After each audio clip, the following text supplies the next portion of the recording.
In this video, I have a saying about giving a rat's ass that's kind of funny. That how can you give a rat's ass? The ass of the rat isn't yours to give, so let the rat keep his ass.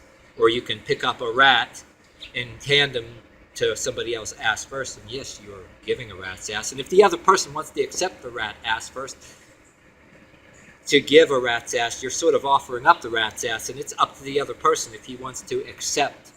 So I'll have another saying too, that in some certain things, that if a rat's ass should really be offered or even given about a particular subject. So that's what I say about tolerance to a certain thing. You can say sometimes you give a shit. There's some and I also have a thing where I say there's certain aspects of giving a shit or giving a fuck. It's not that I don't give a shit or give a fuck. It's there's some aspects of giving a shit or giving a fuck that I don't give a shit or a fuck about. And at any given time, when and where should a rat's ass be given, or a fuck be given, or a shit be given, or even offered? You know what I mean?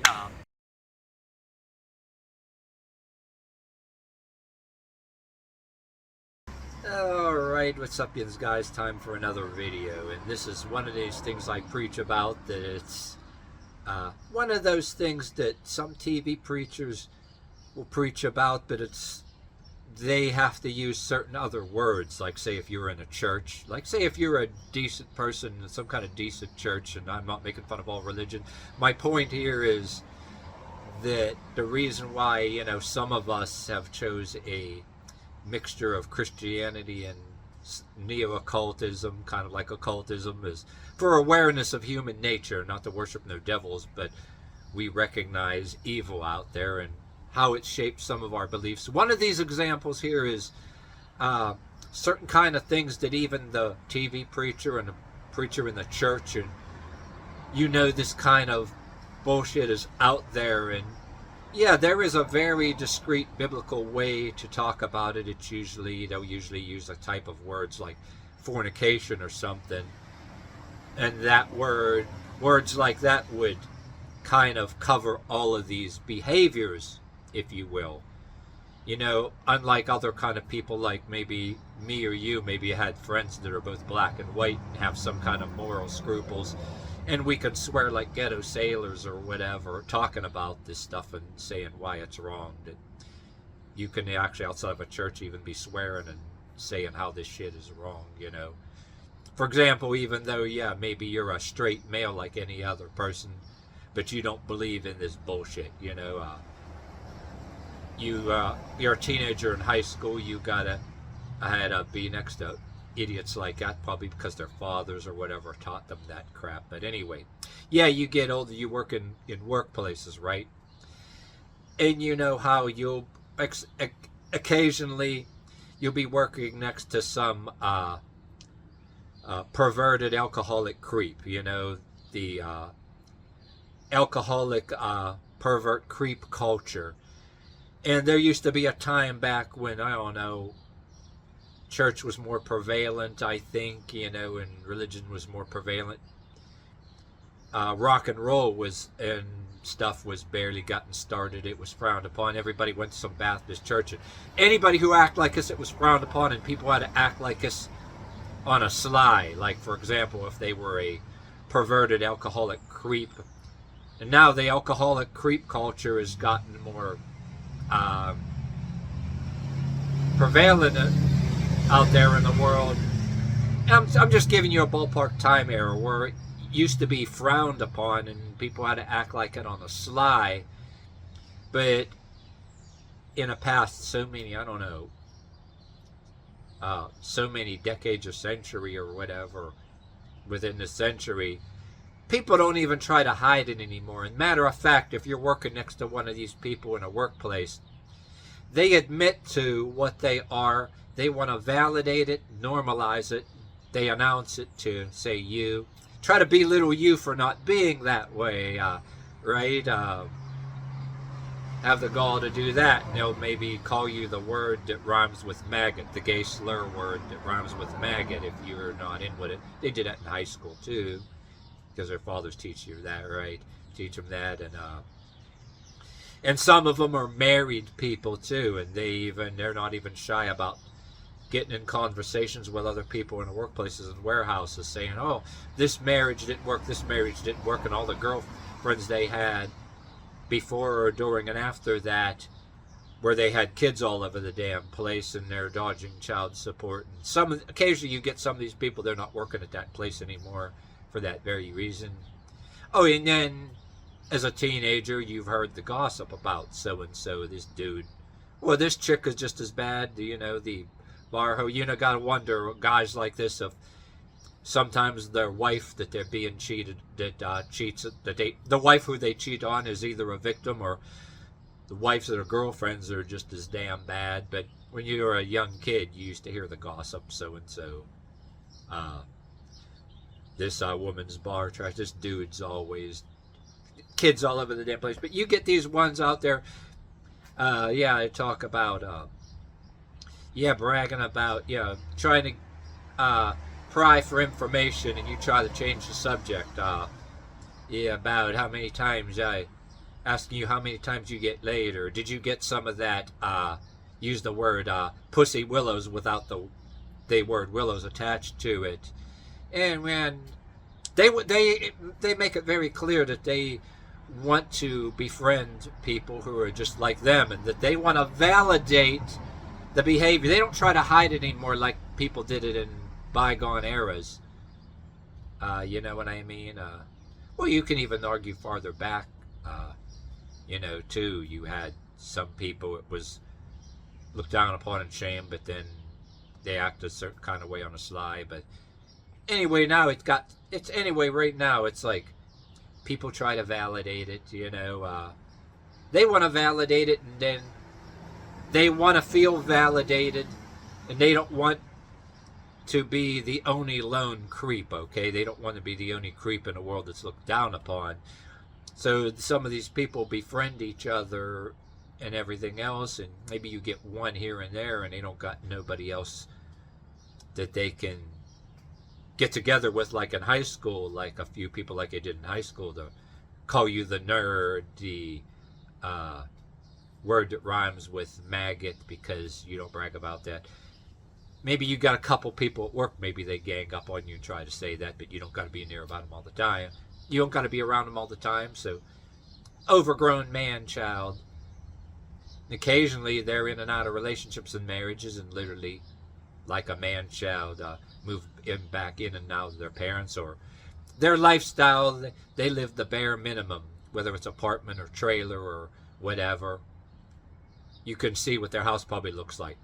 The bare minimum: couch, TV, bed, dresser, or whatever, ashtrays on the table with beer bottles. There's a whole month's worth of beer bottles on the table, and indicate that their whole purpose in life, and their whole purpose in even working a job, okay, is any money they can get.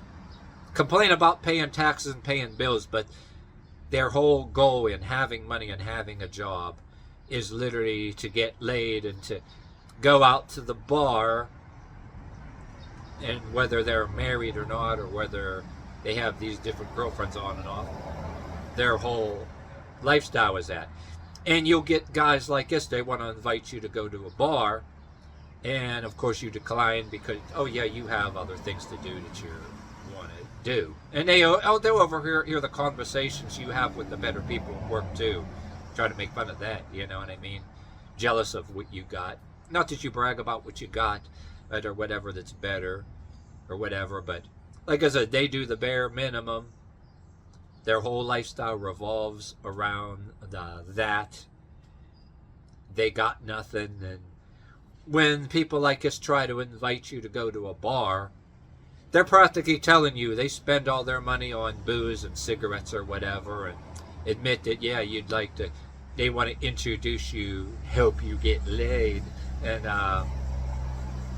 basically, when they invite you to try to go to a bar, they're looking for another fool, another man to follow them around like a bitch.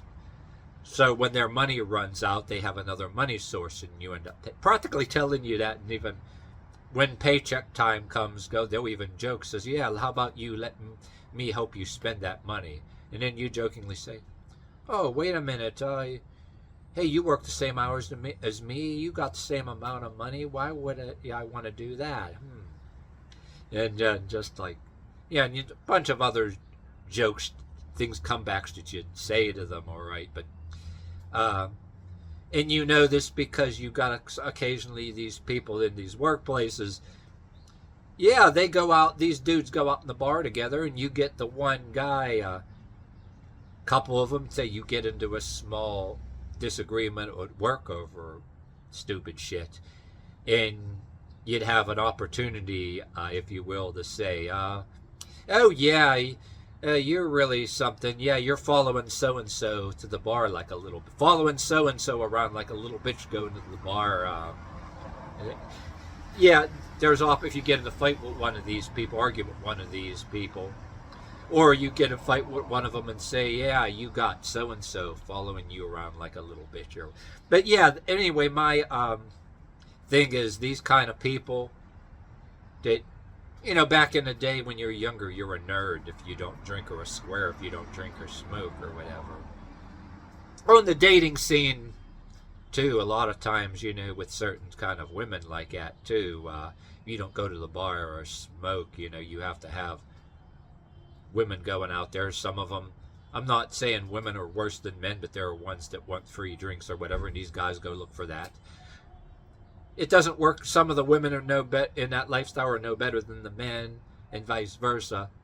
But yeah, the women can admit that they go there to get free drinks or whatever, and they go and ready to hit their back with the mattress right off the bat, and then consenting adults, even though against certain religious concepts it's not right or fornication yet, but yeah, the women, yeah, they want free drinks and all that, but then when it doesn't work out, they want to be the victim too. But yeah, at the end of these dudes ain't any better, and they bitch. Oh, they got, some of them failed marriages, got kids all over the place, and try to hold you up the ridicule.